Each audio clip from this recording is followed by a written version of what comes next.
一塊完美嘅牛扒不外乎3樣嘢：牛扒嘅厚度、煎嘅火候同埋烹調嘅時間。牛扒喺煮之前15分鐘攞出嚟印乾血水，落鑊前簡單用鹽同黑椒調味。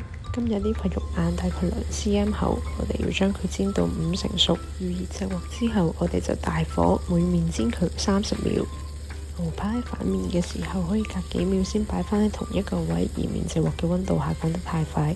每面煎完30秒之後，我哋轉中火，落埋紅葱頭、牛油同埋蒜頭，加啲橄欖油，防止牛油太快煮燶。每面煎佢1分15秒，期間不斷幫塊牛扒淋牛油上色。